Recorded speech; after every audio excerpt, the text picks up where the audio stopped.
Homonyms. A Turanci akwai wasu kalmomi da za ka samu ana rubuta su yanayi guda, ana yin furucin su yanayi guda, to amma kuma suna ɗaukar ma'anoni iri daban-daban. Abin nufi a nan shi ne kalma ɗaya wacce take da ma'ana fiye da ɗaya.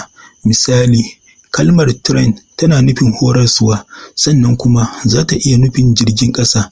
Irin waɗannan kalmomi masu ma'ana sama da ɗaya su ne ake kira da homonyms. Ƙarin misalai, kalmar bank tana nufin banki, sannan kuma za ta iya ɗaukar ma'anar gaɓar teku. Kalmar fast tana nufin wucewa, sannan kuma za ta iya ɗaukar ma'anar azumi da kuma sauri.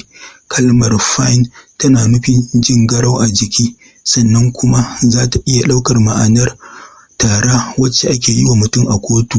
Kalmar well tana nufin da kyau, sannan kuma za ta iya ɗaukar ma'anar rijiya.